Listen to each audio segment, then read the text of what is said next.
जय हिंद मेरे प्यारे दोस्तों, आप सभी का एक बार फिर हमारे YouTube चैनल पर हार्दिक स्वागत है। अभी हम करेंगे दोस्तों एयरफोर्स वाई ग्रुप के रागा पार्ट का प्रैक्टिस सेट नंबर 39।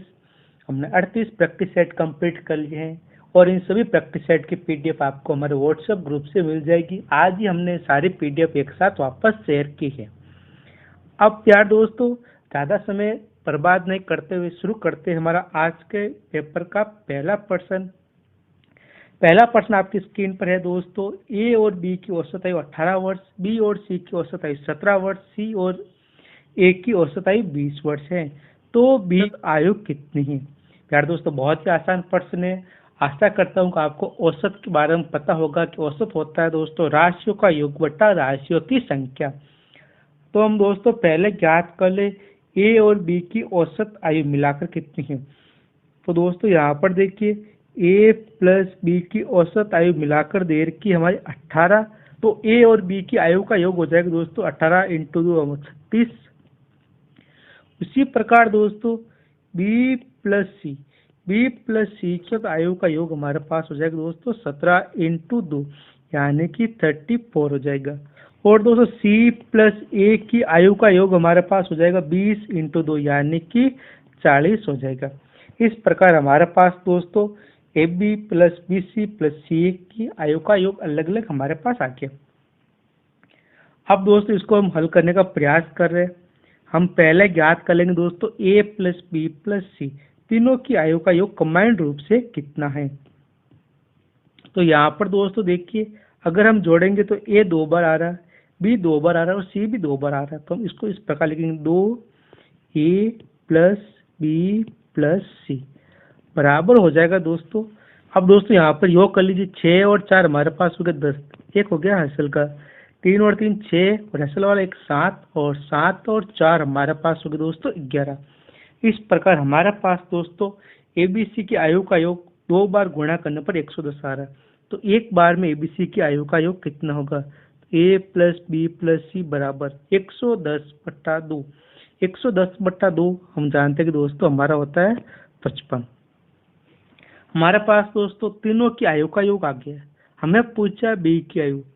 तो दोस्तों 55 में से हम घटा देंगे ए प्लस सी की आयु, जिससे क्या होगा, हमें बी की आयु मिल जाएगी। तो 55 माइनस 40 हमारे पास बच गया दोस्तों 5 यानी कि 15 वर्ष। 15 वर्ष किसकी आयु आ गई? हमारे पास बी की आयु आ गई। बढ़ते हम दोस्तों अगले प्रश्न की ओर। अगला प्रश्न हमारा 120 किलोमीटर दूर अपने गंतव्य तक 4 घंटे में पहुंचता है और 3 घंटे और 20 मिनट में वापस आता है। तो पूरी यात्रा के दौरान औसत गति क्या रही? दोस्तों बहुत ही आसान प्रश्न है। एक तो तरीका होता है दोस्तों, हमें जाने वाली स्पीड और आने वाली स्पीड पता हो तो उससे हम याद कर सकते हैं। अगर हमारे पास वो नहीं हो तो दोस्तों हम क्या करेंगे वो एक बार ध्यान से देखना। एक तो फॉर्मूला होता है दोस्तों हमारे पास 2xy upon x plus Y. ये तो तब काम करते दोस्तों जब हमारे पास जाने की स्पीड दे रखी हो और आने की स्पीड दे रखी हो। हम इस प्रश्न में भी जाने की स्पीड और आने की स्पीड ज्ञात कर सकते हैं, लेकिन दोस्तों हम ज्ञात नहीं करेंगे क्योंकि हमें बहुत ही कम टाइम इस प्रश्न को करना है। तो दोस्तों पहले एक काम कीजिए, यहाँ पर 4 घंटा लिखा है तो यहाँ पर दोस्तों 3 घंटे 20 मिनट को भी घंटे में चेंज कर लीजिए। तो हम ऐसे चेंज करेंगे दोस्तों, 3 की जगह लिख देंगे 3 और दोस्तों मिनट को घंटे में चेंज करने के लिए हम 60 का भाग देते हैं। इस प्रकार हमारे पास आ गया दोस्तों। तो 3 प्लस 20/60 यानी कि दोस्तों हो गया हमारे पास 1/3। अब इसको हल कर लीजिए दोस्तों, हमारे पास आ जाएगा 10/3 घंटे, यानी कि जाते समय 4 घंटे में जा रहा है और वापस आते समय 10/3 घंटे में आ रहा है। तो दोस्तों इसको हमें करना है कि भाई कुल कितनी दूरी तय की और कुल कितना समय लगेगा, उससे हमें स्पीड मिल जाएगी। तो हमें स्पीड ज्ञात करनी दोस्तों, औसत स्पीड में मिल जाएगी। ऊपर लिखेंगे हम कुल दूरी दोस्तों 120 किलोमीटर गया और 120 किलोमीटर आया, यानी कि 120 प्लस 120। और कुल समय दोस्तों देखिए, जाते समय 4 घंटे लगा, वापस आते समय 10/3 घंटे लगा। ये हमारे पास आ गया दोस्तों कुल समय। अब दोस्तों यहाँ पर ऊपर तो कर लेंगे 120 प्लस 120 240 और यहाँ पर इनका योग कर लीजिए। अब दोस्तों यहाँ पर 4 × 3 12, 12 प्लस 10 हो गया 22, वो बट्टे में हो गया 3। अब दोस्तों यहाँ पर जो बट्टे में 3 लिखा है उसको ऊपर लेके आ जाए, जिससे क्या होगा, हमें पर्सन करने में आसानी हो जाएगी। तो हम करेंगे दोस्तों 240/22 × 3। इससे क्या होगा, पर्सन हम इजी से कर सकते हैं। जो कट रहा है उसको काट दीजिए दोस्तों। यहाँ पर मैं 2 की टेबल से काट रहा हूँ, ये हो जाएगा 120 बट्टा हो गया 11। 120 को हम 3 से गुणा करेंगे, 12 × 3 हमारे पास हो गया दोस्तों 360/11। अब दोस्तों 360 में 11 का भाग देना, तो भाग देंगे पहले गया 3 बार, यानी कि 33। अब देखिए 36 में से 33 के पीछे बच गया हमारे पास 3। 3 और 0 हो गए 30। 30 में 11 का भाग जाएगा 2 बार, यानी कि 22 आ जाएगा। तो अब दोस्तों देखिए 30 में से हमारे पास 22 चला गया, पीछे बच गया 8 और बट्टे में क्या 11। इस प्रकार इस प्रश्न का राइट आंसर होगा दोस्तों 32 सही 8/11, विकल्प बी। दोस्तों बढ़ते हमारे तीसरे प्रश्न की ओर। तीसरा प्रश्न दोस्तों एलसीएम मेथड वाला आ गया। ध्यान से देखिए, अच्छा प्रश्न है। लिखा है 7 घंटियां क्रमशः 2, 3, 4, 6, 8, 9 और 12 सेकंड के अंतराल से बजती हैं। उन्होंने एक साथ बजना प्रारंभ किया, तो 1 घंटे में कितनी बार एक साथ बजेगी। तो दोस्तों ध्यान रखना, इस प्रकार के प्रश्नों को करने के लिए हमें जितना भी समय दे रखा उनका एलसीएम ज्ञात करना। तो एलसीएम कैसे ज्ञात करते दोस्तों, हमारे पास ये वाला तरीका होता है कि हम यहाँ पर लिख दे दोस्तों 2 लिखते हैं, फिर हम यहाँ पर दोस्तों 3 लिखते हैं, तो यहाँ पर आ जाएगा 3। फिर दोस्तों हम यहाँ पर 4, ये हमने स्कूल में सीखा है। इस प्रकार हम एलसीएम ज्ञात करते दोस्तों, यहाँ पर 6 आ जाता, फिर 8, 9 और 12। इस प्रकार हल करने पर दोस्तों एलसीएम हमारा आएगा, वो हम आपको सीधा ही बताने का प्रयास करें। हम सबसे पहले दोस्तों 12 दोस्तों सबसे बड़ी संख्या लिखी हुई 12। 12 में देखते भी 2 का भाग जा रहा है, 3 का जा रहा है, 4 का जा रहा है, 6 का जा रहा है, लेकिन दोस्तों 8 का नहीं जा रहा है और 9 का भी नहीं जा रहा है, तो हम 12 नहीं लेंगे। अगली बात करते हैं 24 की। 24 में देखिए दोस्तों सभी संख्या का भाग जा रहा है क्या, 8 का भी जा रहा है लेकिन 9 का नहीं जा रहा है, तो हम दोस्तों अगली संख्या लेते हैं 36। 36 में देखिए दोस्तों सभी संख्याओं का भाग जा रहा है क्या, तो भाई 6 का जा रहा है, 9 का जा रहा है, 12 का जा रहा है, लेकिन दोस्तों 8 का नहीं जा रहा, तो हम 36 का डबल कर लेते, तो हमारे पास आ गया दोस्तों 72। 72 में सभी संख्याओं का भाग जा रहा है, यानी इन सबका एलसीएम कितना आ जाएगा, हमारा 72 आ जाएगा। अगर आप ऐसे ज्ञात नहीं कर सकते तो आपको इस मेथड से ज्ञात करना दोस्तों। मेरे प्यारे दोस्तों इन सभी का एलसीएम हमारा आ गया 72। इसका मतलब क्या होगा दोस्तों, प्रत्येक 72 सेकंड के बाद घंटियां एक साथ बजती हैं। तो प्यार दोस्त 1 घंटे में कितनी बार बजेगी, तो हम ज्ञात कर लेते 1 घंटे में सेकंड कितने होते हैं। 1 घंटे में 60 मिनट होते हैं और 1 मिनट में 60 सेकंड होते हैं, तो हम इसको 60 से गुणा कर लेते हैं। इससे हमें पता चल जाएगा भाई 1 घंटे में कितने सेकंड होते हैं। इसको भाग देना दोस्तों 72 से। आप चाहो तो पूरा 6 × 6 करके भी भाग दे सकते हो, एक ही बात रही। 6 का भाग दे रहे 72 में दोस्तों कितनी बार जाएगा, 12 बार। 0 हमने ऐसे ही रखा। अब दोस्तों और 6 का भाग 12 में दे रहे 2 बार गया। इस प्रकार हमारे पास आ गया दोस्तों 100/2, यानी कि 50 आ गया। अब दोस्तों 50 हमारे किसी विकल्प ने दे रखा है, तो क्या फंडा हुआ दोस्तों, ध्यान से सुनना। जो स्टार्टिंग में घंटी बजी उसको काउंट नहीं किया, उसके बाद दोस्तों प्रत्येक 72 सेकंड के बाद में बज रही है, यानी कि कुल घंटी कितनी बार बजी, एक बार बजने के बाद में 50 बार बजी 1 घंटे में, और सबसे पहले एक बार बजी, तो यानी कि कुल मिला के 51 बार घंटी बजी। तो इस प्रश्न का राइट आंसर हो गया दोस्तों विकल्प ए। बढ़ते दोस्तों हमारे चौथे प्रश्न की ओर। चौथा प्रश्न लिखा, कार्तिक ने सन 2017 में 5000 की छात्रवृत्ति और 2018 में 8000 की छात्रवृत्ति प्राप्त की, तो कुल कितने प्रतिशत वृद्धि हुई।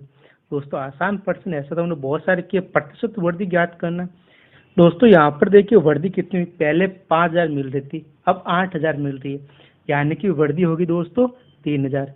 हमें प्रतिशत वृद्धि बताना, यानी कि 5000 पर कितनी वृद्धि हुई, तो बट्टे में आ गया 5000 × 100। अब दोस्तों इसको हम काट लेते हैं, जो संख्या कट रही है 3 0 से 3 0 चला गया। यहाँ पर दोस्तों बच गया 5। 5 का भाग 100 में जाएगा दोस्तों 20 बार। 20 × 3 हमारे पास आ जाएगा दोस्तों 60%, यानी कि 60% की वृद्धि हुई। बढ़ते दोस्तों 5वां प्रश्न की ओर। 5वां प्रश्न है, रोहित शर्मा ने पहले और दूसरे मैच में बनाए गए रनों का औसत 3:5 है। दूसरे और तीसरे मैच का अनुपात 1:2 है और तीसरे और चौथे मैच का अनुपात 6:7 है। 4 मैचों में कुल मिलाकर 356 रन बनाए, तो तीसरे मैच में उसके द्वारा बनाए गए रन कितने हैं? तो दोस्तों देखिए कौन सा इस प्रश्न का राइट आंसर होगा। अभी हम इसको सिंपल करने का प्रयास कर रहे हैं। हमें दोस्तों चारों मैचों का अनुपात ज्ञात करना होगा। तो हम कैसे करेंगे? सबसे पहले बनाए दोस्तों 3:5, फिर 1:2, फिर बनाए 6:7। अब इसकी सहायता से हम ज्ञात कर लेंगे भाई ABCD यानी कि चारों मैचों का कुल अनुपात कितना था। पहले मैच का ज्ञात करें तो हम इसको ऐसे गुणा करेंगे 3 × 6 यानी कि 18 आ जाएगा अनुपात। दूसरे का ज्ञात करना दोस्तों हम इस प्रकार आएंगे, तो हमारे पास आ जाएगा दोस्तों 5 × 6 यानी कि 30 आ जाएगा। तीसरी बार के लिए दोस्तों हम किस प्रकार आएंगे वो ध्यान रखना एक बार। हम तीसरी बार में इस प्रकार आएंगे, तो 5 × 2 10, 10 × 6 हमारे पास हो गया दोस्तों 60 हो गया। और दोस्तों चौथी बार हम सीधा ही अचल आएंगे, तो हो जाएगा 5 × 2 10, 10 × 7 हमारे पास हो गया दोस्तों 70 हो गया। अब दोस्तों ये संख्या एक बार और कट रही है, तो हम इसको काट के सिंपल कर लेते हैं। 9 बार चला गया, 15 × 30, 30 × 60 और दोस्तों 35 × 70। अब ये वापस नहीं कट रहा किसी भी संख्या से। अब दोस्तों इनका योग कर लेते क्योंकि हमें दिया का पर्सन में चारों मैचों में कुल मिलाकर 356 रन बनाए। तो दोस्तों इनका योग कर लीजिए, हमारे पास कितना आएगा? 35 और 30, 35 और 30 हमारे पास हो गए दोस्तों 65। 65 में 15 ऐड करेंगे तो हमारे पास हो जाएगा दोस्तों 80। 80 + 9 हमारे पास हो गए दोस्तों 89। इस प्रकार हमारे पास चारों मैचों के कुल रन आ गए। अब दोस्तों हमें जो ज्ञात करना वो हम कर लेंगे। फॉर्मूले अप्लाई करेंगे सेम बट्टा सेम इनटू जो ज्ञात करना है। तो टोटल रन कितने दोस्तों 356। टोटल अनुपात कितना हमारे पास 89 इनटू कर लेंगे। हमें पूछा तीसरे मैच में, तो हम 30 से गुणा कर लेंगे। अब दोस्तों इसको हल कर लेते हैं हम। 356 में 89 का भाग कितनी बार जाएगा दोस्तों? यहाँ पर शायद 4 बार जाएगा। 4 बार गुणा करके देखिए, 9 चौक 36, 3 कैरी 32 और 3 35 हो रहे। तो हमारे पास यहाँ पर भाग है दोस्तों 4 बार। 4 × 30 हमारे पास हो गए दोस्तों 120, यानी कि तीसरे मैच में 120 रन बनाए। बढ़ते दोस्तों हमारे छठे प्रश्न की ओर। छठा प्रश्न लिखा दोस्तों, दो संख्याओं का योग उसके अंतर के 3 गुणे के बराबर है। यदि सबसे छोटी संख्या 10 हो तो दूसरी संख्या ज्ञात कीजिए। दोस्तों इस प्रकार के प्रश्नों को आसान तरीका क्या आप विकल्पों के सहायता से करने का प्रयास कीजिए, या फिर दूसरा तरीका वो भी हम आपको बता देंगे। हम पहले प्रॉपर तरीके से करते हैं। प्रॉपर तरीका दोस्तों दो संख्याओं का योग यानी कि x + y, और y का मान दोस्तों हमें दे रखा छोटी संख्या यानी कि 10 दे रखा बराबर अंतर के 3 गुणे के बराबर। ये हो गया 3 गुणा x - y, और y का मान दोस्तों हमारे पास दे रखा 10। इससे क्या होगा दोस्तों, हमें x का मान मिल जाएगा। तो इसको सिंपल कर लीजिए, 3x - 30 इधर हो गया दोस्तों x + 10। अब यहाँ पर पक्षांतरण कर लीजिए दोस्तों, x इधर चला गया 30 इधर आ गया, तो हमारे पास दोस्तों बचेगा 3x में से x क्या इधर हो गया 2x बराबर 30 इधर माइनस का इधर आते प्लस का हो जाएगा 30 + 10 हो गया 40। इस प्रकार हमारे पास इस प्रश्न का आंसर मिल गया दोस्तों x बराबर यहाँ पर 40 है। x बराबर हो गया दोस्तों 40/2 यानी कि 20 हो गया। बहुत ही आसान प्रश्न था। या फिर दोस्तों इसको करने का तरीका हम विकल्पों की सहायता से करते। अगर बड़ी संख्या 15 होती तो 15 और 10 25 होता और इनका अंतर 5 आता जो 3 गुना नहीं है। इसी प्रकार हम 30 को भी चेक करते, 40 को भी चेक करते। अगर कोई नहीं मिलता तो इसका राइट आंसर हो जाता दोस्तों इनमें से कोई नहीं, विकल्प डी। बढ़ते दोस्तों हमारे 7वें प्रश्न के बहुत ही अच्छा प्रश्न है। लिखा 80 आदमी किसी काम को 30 दिन में कर सकते हैं। यदि हर 10 दिन के बाद 10 आदमी काम छोड़ देते हैं तो काम को समाप्त होने में कितने दिन लगेंगे? दोस्तों ध्यान से पढ़ना, प्रश्न बहुत ही अच्छा प्रश्न है। 80 आदमी दोस्तों 30 दिन में कार्य कर लेते हैं, तो कुल कार्य दोस्तों हमारे पास हो गए 2400 हो गया। लेकिन क्या हुआ दोस्तों, 80 आदमी 10 दिन ही काम करते हैं। 80 आदमी ने 10 दिन काम किया तो यानी कि 800 कार्य कंप्लीट कर लिया। फिर 10 आदमियों ने छोड़ दिया दोस्तों, तो 70 आदमी बचे। 70 आदमियों ने 10 दिन काम किया यानी कि 700 काम हो गया। फिर 10 आदमियों ने काम छोड़ दिया तो बचे 60 आदमी। 60 आदमियों ने दोस्तों 10 दिन कार्य किया तो हमारे पास कार्य कंप्लीट हुआ दोस्तों 600 हुआ।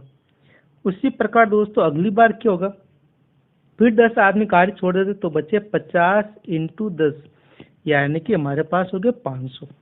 इस प्रकार हमारे पास कार्य कंप्लीट होगा।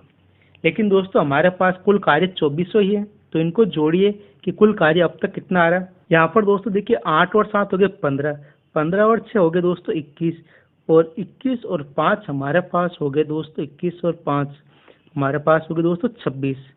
लेकिन दोस्तों हमें कार्य 24 ही करना था, तो हम दोस्तों ऊपर वाले तीनों को ही जोड़ते हैं। तो 800 प्लस 700 प्लस 600 हमारे पास हो गए दोस्तों 2100 हो गए। यानी कि दोस्तों 30 दिन में 2100 कार्य कंप्लीट हो गया। अब दोस्तों हमें करना है कि भी शेष कार्य कितने दिन में कंप्लीट होगा। यदि 10 दिन में दोस्तों 500 कार्य हो रहा है, लेकिन हमें कार्य दोस्तों करना है 300, तो हम कैसे करेंगे दोस्तों। तो प्यार दोस्तों हम फॉर्मूला अप्लाई करेंगे MDH/W।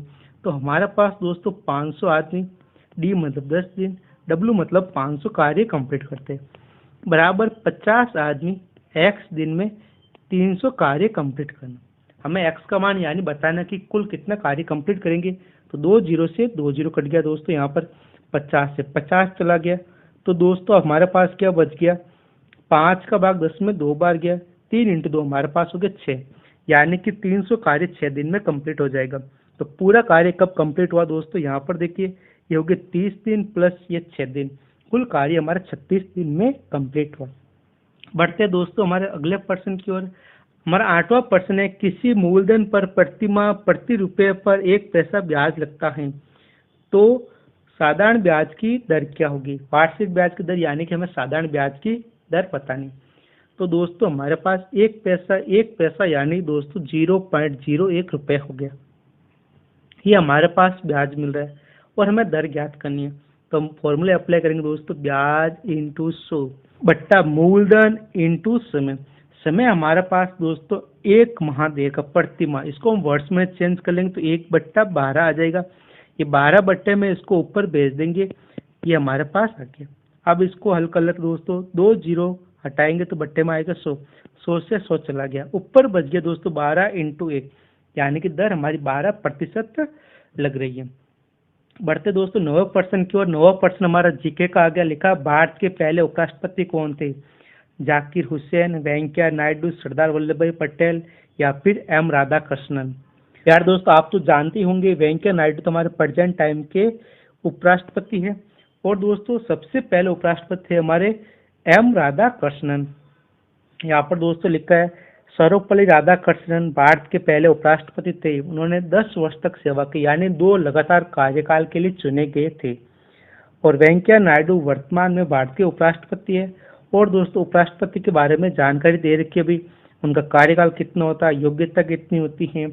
और दोस्तों सबसे इम्पोर्टेंट आपको ध्यान रखनी है, राष्ट्रपति पद का उल्लेख हमारे अनुच्छेद 63 में है, और अनुच्छेद 64 भी राष्ट्रपति से ही संबंधित है। लेकिन आपको पूछ ले भी राष्ट्रपति पद का उल्लेख किस अनुच्छेद में, तो मैं बताना दोस्तों 63वें अनुच्छेद में। बढ़ते दोस्तों हमारे 10वें प्रश्न की ओर। 10वां प्रश्न है, उड़ीसा की सबसे बड़ी बैक वाटर झील कौन सी है। तो दोस्तों उड़ीसा की झील चारों विकल्पों में से चिल्का झील ही है, तो इस प्रश्न का राइट आंसर हो गया विकल्प सी। अब दोस्तों यहाँ पर चिल्का झील के बारे में सारी जानकारी दे रखी है, और यहाँ पर दोस्तों वुलर झील के बारे में, यहाँ पर डल झील के बारे में, यहाँ पर पुलिकट झील के बारे में दे रखा है। तो दोस्तों ध्यान से पढ़िए, इसका स्क्रीनशॉट लीजिए, हो सकता है आपको आने वाले एग्जाम में इससे मदद मिले। बढ़ते दोस्तों हमारे 11 प्रश्न की और। 11 प्रश्न लिखा है, आधुनिक भारत के किस हिस्से में प्लासी की लड़ाई हुई थी 1757 में।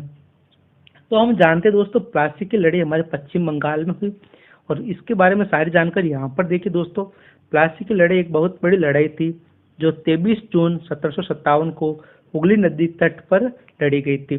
जगह का नाम था प्लासी। और ये किन किन के बीच में लड़ा गया दोस्तों, यहाँ पर लिखा ईस्ट इंडिया कंपनी के रॉबर्ट क्लाइव और फ्रांसिसियो के बीच में लड़ा गया। और दोस्तों भारत की ओर से था हमारा सिराजुद्दौला था। बढ़ते दोस्तों हमारे अगले प्रश्न की ओर। 12वां प्रश्न है, जीएसटी का अर्थ क्या है। जीएसटी यानी गुड्स एंड सर्विस टैक्स, तो हिंदी में इसको बोलेंगे दोस्तों वस्तु एवं सेवा कर। Goods and service tax. यहाँ पर दोस्तों जीएसटी के बारे में सारी जानकारी दे रखी है। बढ़ते दोस्तों हमारे 13% की ओर। 13% मुख्य चुनाव आयुक्त अपने पद पर किस अवधि तक रह सकता है, यानी कि इनका कार्यकाल कितना होता है। तो दोस्तों इनका कार्यकाल आप स्क्रीन पे देख पा रहे, लिखा है 6 वर्ष या 65 वर्ष की आयु तक, जो भी पहले हो। अगर कोई व्यक्ति आज मुख्य चुनाव आयुक्त बनता है, कल उसकी आयु 65 वर्ष हो गई तो एक दिन ही रहेगा। इसी का मतलब होता है कि 6 वर्ष या फिर 65 वर्ष की आयु तक। या फिर कोई 58 वर्ष का बनता है तो वो पूरे 6 वर्ष तक कार्यकाल अपना पूरा करेगा। दोस्तों यहाँ पर दे रखा है कि भाई मुख्य चुनाव आयुक्त का उल्लेख कौन से अनुच्छेद में, अनुच्छेद 324 में। वर्तमान में हमारे सुनील अरोड़ा मुख्य चुनाव आयुक्त हैं और अन्य 2 चुनाव आयुक्त यहाँ पर अशोक लवासा और सुनील चंद्रा हैं। आप देख रहे दोस्तों 14% PMGY का अर्थ है प्रधानमंत्री ग्रामोदय योजना। इस प्रश्न का राइट आंसर हो जाएगा दोस्तों विकल्प ए। यहाँ पर दोस्तों PMGY के बारे में देर का है। PMGY 2020 में स्टार्ट की गई और प्यार दोस्तों प्रधानमंत्री गरीब कल्याण योजना 2016 में प्रारंभ की गई। बढ़ते दोस्तों हमारे अगले पर्सन की ओर। अगला पर्सन हमारा भारत रत्न से सम्मानित एकमात्र पाकिस्तानी नागरिक कौन था। तो वो थे हमारे खान अब्दुल गफ्फार खान। इस पर्सन का राइट आंसर, इनको भारत रत्न मिला और ये पाकिस्तानी मूल के नागरिक थे। और दोस्तों देखिए खान अब्दुल गफ्फार खान को फ्रंटियर गांधी या फिर बादशाह खान भी कहते हैं। बढ़ते दोस्तों हमारे 16% की ओर। 16% है अगली आकृति का चयन कीजिए। दोस्तों आकृति को ध्यान से देखिए, अगर बीच वाली आकृति को हम फॉलो करें तो इनमें कोई खास चेंज नहीं मिल रहे, तो हम इससे पता नहीं लगा सकते। तो दोस्तों हम पता लगाएंगे यहाँ पर लाइन है कितनी देर की, उसके अकॉर्डिंग। यहाँ पर दोस्तों देखिए हम आपको जूम करके बता रहे हैं, यहाँ पर लाइन है कितनी देर की है। यहाँ पर लाइन है दोस्तों 4 देर की है। दोस्तों दूसरी आकृति में यहाँ पर लाइन है, काउंट कीजिए, यहाँ पर 4 लाइन आ रही है। या फिर दोस्तों हम यहाँ से काउंट करें, इजी पड़ेगा। यहाँ पर हमारी 1 लाइन थी, यहाँ पर हमारी 2 लाइनें, यहाँ पर हमारी 3 लाइनें, यहाँ पर हमारे आगे दोस्तों 4 लाइनें, ऊपर 5 लाइनें, इधर 6 लाइनें, इधर 7 लाइनें। अब देखते हैं दोस्तों हमारे विकल्पों में से कि विकल्पों में हमारा कौन सा विकल्प सही बैठता है। यहाँ पर दोस्तों पहले विकल्प में 4 लाइनें दे रखी, ये हमारा विकल्प होगा नहीं। अब दोस्तों हम दूसरे विकल्प को चेक करते हैं। दूसरे विकल्प में दोस्तों यहाँ पर 5 लाइनें दे रखी है, तो ये हो सकता है। ऊपर दोस्तों लाइन दे रखी है हमारे पास 6। यहाँ पर लाइनें दोस्तों जो भी दे रखी है हम बाद में काउंट करेंगे, पहले हम चेक करते हैं 5, 6 और किस विकल्प में आ रहे हैं। तो यहाँ पर दोस्तों इस विकल्प में भी आकृति साफ नहीं है हमारे पास, लेकिन यहाँ पर भी दोस्तों 5 लाइनें आ रखी है और यहाँ पर दोस्तों 6 लाइनें आ रखी है। मेरे प्यारे दोस्तों इसमें आकृति साफ हमारे पास नहीं है, तो इसमें हम पता नहीं लगा सकते। लेकिन दोस्तों हम आपको बता दें पैटर्न हमारे पास यही चल रहा है कि यहाँ पर लाइनें बढ़ रही है। आपको परीक्षा में स्पष्ट आकृति मिलेगी तो आप इस प्रश्न का आंसर अच्छे से पता लगा सकते हो। बढ़ते दोस्तों हमारे 17% की ओर। 17% दोस्तों हमारे तूतीकोरिन तमिलनाडु, पारादीप क्वेश्चन। तो यहाँ पर देखिए दोस्तों तूतीकोरिन तमिलनाडु में है, तो पारादीप किस राज्य में है। पारादीप हमारे ओडिशा राज्य में है। बढ़ते दोस्तों हमारे अगले पर्सन की ओर। 18% है निम्नलिखित आकृति ज्ञात कीजिए जो श्रृंखला को पूरा करेगी। तो दोस्तों पर्सन आकृति को ध्यान से देखिए, इसमें चेंज क्या हो रहा है। सब स्कोर में दे रखी हो तो कोई दिक्कत ही नहीं है। यहाँ पर दोस्तों देखिए सिंगल लाइन थी, यहाँ पर डबल लाइन आ गई, यहाँ पर ट्रिपल, यहाँ पे 4 हो गई, यहाँ पर हो जाएगी दोस्तों 5 लाइनें। तो 5 लाइनों वाला आकृति हमारे विकल्प डी पर्सन का राइट आंसर है दोस्तों। बढ़ते हम दोस्तों 19% की ओर। 19% लिखा गणितीय संचालकों का उपयोग करते हुए सही व्यंजक हो जाएगा। हमें बताना दोस्तों चारों विकल्पों में से कौन सा विकल्प वाले चिन्ह रखने पर समीकरण संतुष्ट करेगा। तो दोस्तों हम पहला विकल्प चेक करते हैं। पहला हम संख्या लिख लेते हैं 60, 30, 6, 4 बराबर 40। अब दोस्तों इसमें विकल्प ए पुट करते हैं। यहाँ पर दोस्तों इक्वल दे रखा है, पहले भाग का साइन, फिर गुणा, फिर प्लस। अब दोस्तों यहाँ पर पहले हम भाग देंगे, तो 60 में 30 का भाग 2 बार गया, इंटू 6 प्लस 4, 6 इंटू 2 12 होगा, 12 प्लस 4 होगा 16। तो विकल्प इस पर्सन का राइट आंसर नहीं होगा। तो हम चेक करते दोस्तों हमारा विकल्प बी। विकल्प बी में दोस्तों यहाँ पर सबसे पहले माइनस दे रखा है, फिर यहाँ पर भाग दे रखा है, फिर यहाँ पर गुणा दे रखा है। तो दोस्तों यहाँ पर पहले हम भाग देते हैं। 30 में 6 का भाग गया 5 बार, 5 को हम 4 से गुणा करेंगे 20 आएगा, और 60 माइनस 20 हमारा आएगा दोस्तों 40 आ जाएगा। तो यानी कि दोस्तों विकल्प बी वाले चिन्ह रखने पर समीकरण संतुष्ट हो रहा है। तो इस प्रश्न का राइट आंसर होगा दोस्तों विकल्प बी। बढ़ते हैं दोस्तों हमारे अगले प्रश्न की ओर। अगला प्रश्न 20वां कि कितने आयत थे, हमें आयत बताना है। दोस्तों बड़ी आकृति जरूर दिख रही है, हम आपको एक बार आकृतियां बना के समझाने का प्रयास करें। तो हम सबसे पहले इसको काउंट करें, तो हम इसकी आकृति बना ली ऊपर, और यहाँ पर दोस्तों बना नीचे, 2 आयत हो गए। उसके बाद दोस्तों हम आकृति बनाते हैं ये वाली 1 2 3 4। तो ये हमारे पास हो गया दोस्तों 1 नंबर, 2 नंबर हो गया, ये हमारे पास 3 नंबर और 4 नंबर हो गया। अब दोस्तों और सिंगल आकृति हमें नहीं दिख रही है, तो हम डबल डबल आकृति बना के आपको बता रहे हैं। ये वाली पूरी आकृति, ये वाली पूरी और ये वाली पूरी, और ये ऊपर वाली, हमारे पास 4 और आ जाएंगे। तो हम 4 आयत और बना लेते हैं। तो इसको थोड़ा छोटा करके एक बार ध्यान से देखना दोस्तों। ये हमारे पास हो गया सबसे नीचे वाला आयत, ये हमारा उससे ऊपर वाला, ये हमारा उससे ऊपर वाला, और ये हमारा सबसे ऊपर वाला। इस प्रकार हमारे पास इतना आयत आ गए। और दोस्तों कौन सा आयत बन रहे, इसको कंबाइंड करके ये बन रहा है और ये बन रहा है। तो हम 2 आयत और बना लेते हैं जो थोड़े से बड़े होंगे। तो ये हमारे पास बन गया 1, और ये हमारे पास ये वाला इसके पास वाला, ये हमारे पास हो गए 2। इतने तो बन गए दोस्तों। इनको काउंट कर लेते, ये हमारे पास कितने। उससे पहले दोस्तों एक हमारे पास बनेगा जो सबसे बड़ा वाला, इस प्रकार हमारे पास। तो इनको काउंट कीजिए दोस्तों। अब तक हमने कितना आयत बना लिए, 1 2 3 4 5 6 7 8 9 10 11 12 और 13। और दोस्तों देखिए इसमें कई और आयत बन रहे क्या। और प्यार दोस्तों देखिए हमारे पास 2 आयत और बन रहे, वो आयत हमने काउंट नहीं किए। वो आयत देखिए दोस्तों, एक तो ये वाला हो गया हमारा, और दूसरा हमारा हो जाएगा दोस्तों ये वाला। थोड़ा इसमें थोड़ा मैं छोटा बना रहा हूँ जिससे क्या होगा आपको समझने में आसानी हो। तो हमारे पास देखिए दोस्तों 13 और 2 कुल मिलाकर 15 आयत हो गए। विकल्प ए इस प्रश्न का राइट आंसर है दोस्तों। बढ़ते हमारे 21वें प्रश्न की ओर। 21वां प्रश्न लिखा 5 दोस्तों में एरोन, बेरी, रोन, रेंडी और गैनी सैंडी द्वारा प्राप्त किए अंक बेरी और रोन से अधिक है। तो हम इसका फिगर बना लेते हैं दोस्तों। साथ साथ में लिखा है सैंडी द्वारा प्राप्त किए गए अंक बेरी और रोन से अधिक है। एरोन के अंक बेरी से कम और रोन से ज्यादा, यानी कि एरोन होगा जो इन दोनों के बीच में आ जाएगा, इस प्रकार आ जाएगा। और दोस्तों लिखा है गैनी के अंक एरोन से अधिक और बेरी से कम है। तो गैनी आ जाएगा दोस्तों एरोन और बेरी के बीच में आ जाएगा, यानी कि इस प्रकार आ जाएगा। तो दोस्तों हम फिगर वापस बना ले। बी, बी के बाद में जी, जी के बाद में ए, और ए के बाद आ गया दोस्तों आर, और सबसे ऊपर हमारा बच गया दोस्तों एस। तो इसने पूछा सबसे अधिक अंक और सबसे कम अंक, तो हो गया दोस्तों एस आर। एस आर यानी सैंडी और रोन। विकल्प इस प्रश्न का राइट आंसर है दोस्तों। देखिए 22वां प्रश्न है अगली आकृति का चयन कीजिए। यहाँ पर संख्या की जगह आएगा दोस्तों अगली आकृति। तो ध्यान से देखिए दोस्तों किस प्रकार चेंज हो रहा है। यहाँ पर क्लॉकवाइज आकृति घूम रही है, तो यहाँ पर दोस्तों तो पहली आकृति जैसी आ जाएगी। तो ऐसी आकृति कौन सी है, ऐसी आकृति हमारे पास दोस्तों देखिए विकल्प डी। विकल्प डी इस प्रश्न का राइट आंसर है दोस्तों।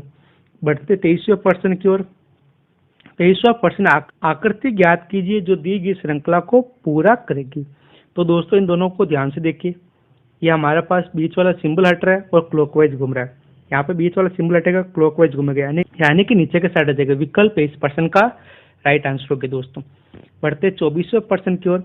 24वां प्रश्न है श्रृंखला में आने वाले अगले पद का चयन कीजिए। तो हमें दोस्तों कोडिंग करनी होगी, इससे क्या होगा हम प्रश्नों को समझने में आसानी हो जाएगी। तो सबसे पहले दोस्तों दे रखा है वी। वी कितने नंबर पर आता है दोस्तों हमारे 22। उसके बाद एस, एस यानी कि 19, और वाई आ जाएगा दोस्तों हमारे 25 नंबर पर। आर हमारा आता है दोस्तों 18 पर। क्यू हमारा 17 पर। एक्स हमारा 24 पर। एन हमारा 14 पर। ओ हमारा 15 पर। डब्ल्यू हमारा 23 पर। जे हमारा 10 पर। एम हमारा 13 पर। और वी हमारा 22 पर। तो दोस्तों आपको पता चल गया होगा पैटर्न क्या चल रहा है। यहाँ पर तो दोस्तों पैटर्न हो रहा है -4, यहाँ पर हो रहा है माइनस, तो यहाँ पर हो रहा है -1। यहाँ पर दोस्तों लिखा 10, 10 में से 4 गया, हमारे पास बचेगा 6 यानी कि एफ।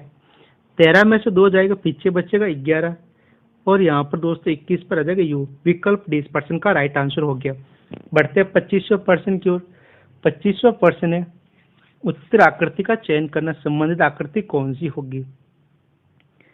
तो दोस्तों यहाँ पर ध्यान से देखिए, ये किस प्रकार घूम रहा है, क्लॉकवाइज घूम रहा है। तो वापस देखिए दोस्तों, इस तरफ हो गया, इस तरफ हो गया, यानी कि वापस इस तरफ हो जाएगा। और दोस्तों ऊपर वाली लाइनें कैसी होगी, ध्यान से देखिए। ये बाहर की साइड डॉट दे रखा है, इसमें अंदर की साइड डॉट, यहाँ पर बाहर की साइड डॉट, इसमें अंदर की साइड डॉट, यहाँ पर हो जाएगा दोस्तों बाहर की साइड डॉट। विकल्प सी इस प्रश्न का राइट आंसर है। बढ़ते दोस्तों हमारे 26वें प्रश्न की ओर। 26वां प्रश्न लिखा है, कौन सी आकृति सही प्रतिनिधित्व करते हैं, गेंडा, महासारी और शेर। दोस्तों आपको पता होना चाहिए, गेंडा शाकाहारी होता है, शेर मांसाहारी होता है, यानी कि शेर तो आ जाएगा मांसाहारी के अंदर, ये शेर हो गया, ये मांसाहारी के अंदर आ गया, और गोंडा हमारा अलग रह जाएगा।